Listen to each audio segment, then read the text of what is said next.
Welcome to Grammy Seuss's Story Time, coming to you from Albuquerque, New Mexico. I have a great story to read to you today. I hope you like it as much as I do.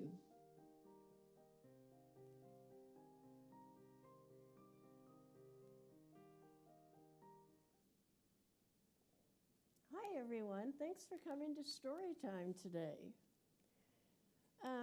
I'm going to read you a book today with a funny title. It's called The Butter Battle Book by Dr. Seuss.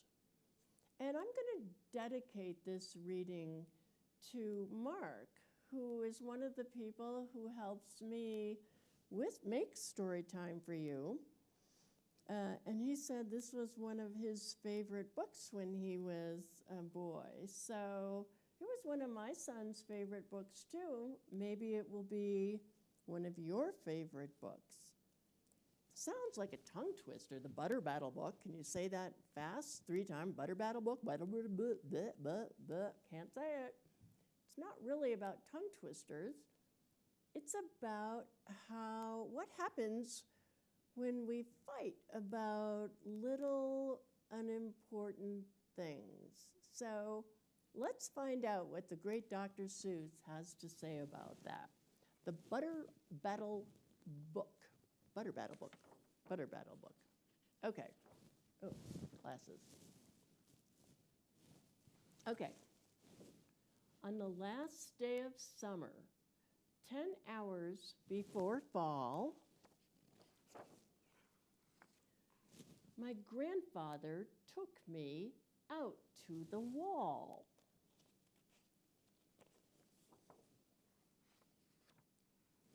For a while, he stood silent. Then finally he said, with a very sad shake of his very old head, "As you know, on this side of the wall, we are Ukes. On the far other side of the wall live the Zooks." Then my grandfather said, "It's high time that you knew of the terribly horrible thing that Zooks do. In every Zook house and in every Zook town, every Zook eats his bread with the butter side down. But we Ukes, as you know, when we breakfast or sup, spread our bread," Grandpa said, "with the butter side up. That's the right, honest way." Grandpa gritted his teeth. "So you can't trust a Zook who spreads bread underneath. Every Zook must be watched. He has kinks in his soul. That's why, as a youth, I made watching my goal. Watching Zooks for the Zook-watching Border Patrol." In those days, of course, the wall wasn't so high, and I could look any Zook square in the eye. If he dared to come close, I could give him a twitch with my tufted, prickly snickberry switch. For a while, that worked fine. All the Zooks stayed away, and our country was safe. Then one terrible day, a very rude Zook by the name of Van Itch snuck up and slingshotted my snickberry switch. With my broken off switch, with my head hung in shame, to the chief Ukaroo in great sorrow I came. But our leader just smiled. He said, "You're not to blame, and the Zooks will be sorry they started this game. We'll dress you right up in a fancier suit. We'll give you a fancier slingshot to shoot." And he ordered the boys in the back room to figure how to build me some sort of a triple sling jigger. With my triple sling jigger, I sure felt much bigger. I marched to the wall with great vim and great vigor, right up to Van Itch with my hand on the trigger. I'll have no more nonsense, I said with a frown, from Zooks who eat bread with the butter side down. Van Itch looked quite sickly. He ran off quite quickly. I'm unhappy to say he came back the next day in a spiffy new suit with a big new machine, and he snarled as he said, looking frightfully mean, "You may fling those hard rocks with your triple sling jigger, but I also now have my hand on a trigger. My wonderful weapon, the jigger rock snatch 'em. We'll fling 'em right back just as quick as we catch 'em. We'll have no more nonsense. We'll take no more gup from you Ukes who eat bread with the butter side up." "I have failed, sir," I sobbed as I made my report to the chief Ukaroo in the headquarters fort. He just laughed. "You've done nothing at all of the sort. Our slingshots have failed. That was old-fashioned stuff. Slingshots, dear boy, are not modern enough. All we need is some newfangled type of a gun. My boys in the back room have already begun to think up a walloping whiz-zinger one. My bright boys are thinking. They're on the right track. They'll think one up quick, and we'll send you right back." They thought up a great one. They certainly did. They thought up a gun called the Kickapoo Kid, which they loaded with powerful poo-a-doo powder and ants' eggs and bees' legs and dried fried clam chowder. And they carefully trained a real smart dog named Daniel to serve as our country's first gun-toting spaniel. Then Daniel the Kickapoo Spaniel and I marched back toward the wall with our heads held up high, while everyone cheered and their cheers filled the sky. "Fight! Fight for the butter side up! Do or die!" Well, we didn't do, and we didn't quite die, but we sure did get worsted, poor Daniel and I. Van Itch was there too, and he said, the old pig, "The boys in my back room invented this rig. It's called the 8-nozzled elephant-toted boom blitz. It shoots high-explosive sour cherry stone pits and will put your dumb Kickapoo kid on the fritz." Poor Daniel and I were scared out of our wits. Once more, by Van Itch, I was bested and beat.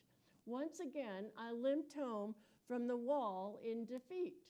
I dragged and I sagged, and my spirits were low as I thought they ever could go, when I heard a boom-ba and a diddle-dee-dill, and our butter-up band marched up over the hill. The chief Ukaroo had sent them to meet me, along with the right side up song girls to greet me. They sang, "Oh, be faithful, believe in thy butter." And they lifted my spirits right out of the gutter. "My boy," smiled the chief Ukaroo, "we've just voted and made you a general. You've been promoted. Your pretty new uniform's ready. Get in it. The big war is coming. You're going to begin it. And what's more, this time you are certain to win it.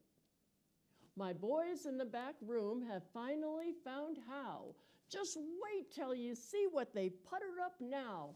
In their great new machine, you'll fly over that wall and clobber those buttered down Zooks, one and all."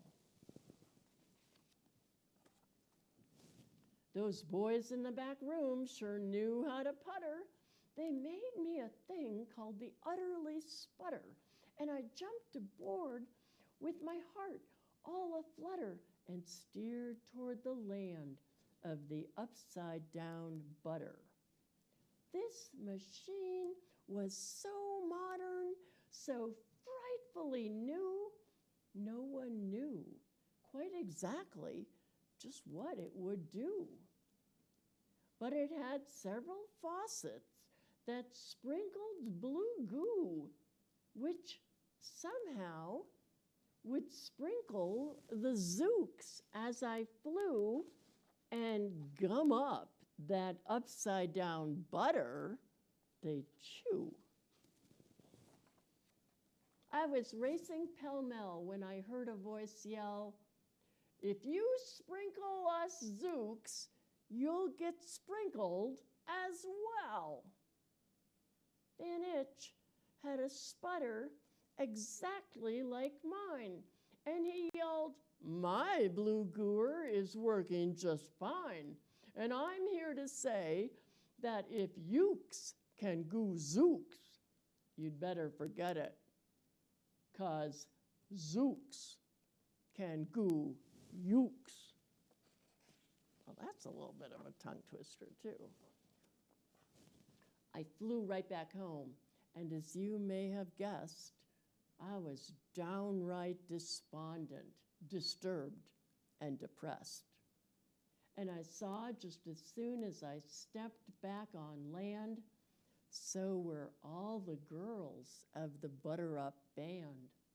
The chief drum majorette, Ms. Yuki Ann Sue, said, "That was a pretty sour flight that you flew, and the chief Yukaroo has been looking for you." I raced to his office. The place was a sight. "Have no fears," said the chief. "Everything is all right. My bright backroom boys have been brighter than bright. They've thought up a gadget that's newer than new. It is filled with mysterious moo-lack-a-moo and can blow all those zooks clear to Salamagoo. They've invented the Bitsy Big Boy Boomaroo. You just run to the wall like a nice little man, drop this bomb on the zooks just as fast as you can. I have ordered all yooks to stay safe underground while the Bitsy Big Boy Boomaroo is around."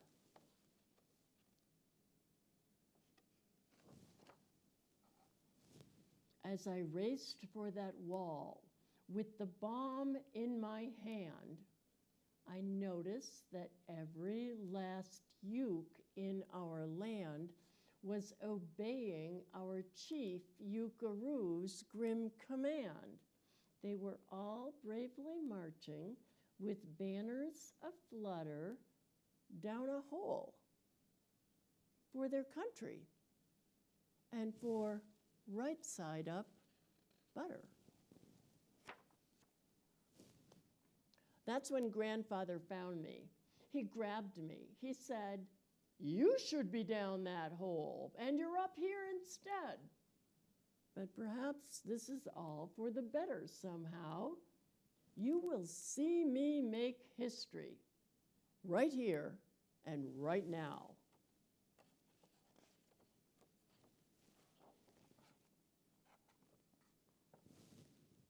Grandpa leapt up that wall with a lopulous leap, and he cleared his hoarse throat with a bopulous beep. He screamed, "Here's the end of that terrible town full of zooks who eat bread with the butter side down." And at that very instant, we heard a clup, clup of feet on the wall, and old Van Itch clumped up. The boys in his back room had made him one too. Excuse me, I guess I was yelling too much like the chief. in his fist was another big boy boomeroo. "I'll blow you up," he yelled, "into pork and wee beans. I'll butter side up you to small smithereens." "Grandpa," I shouted, "be careful. Oh, gee, who's going to drop it? Will you or will he?" "Be patient," said Grandpa. "We'll see. We will see." Wow. That's where the story ends. Kind of scary, isn't it? Also, kind of hurt my throat reading that. Anyway, I hope you like that story as much as Mark and I do. Think about it. Next time you get in an argument about something that may be more important than butter side down or butter side up, but, think carefully before you get into a fight about something. Fights can get pretty carried away sometimes. That's all for today. Thanks for coming. I hope you liked our book today. Have a great week. Bye.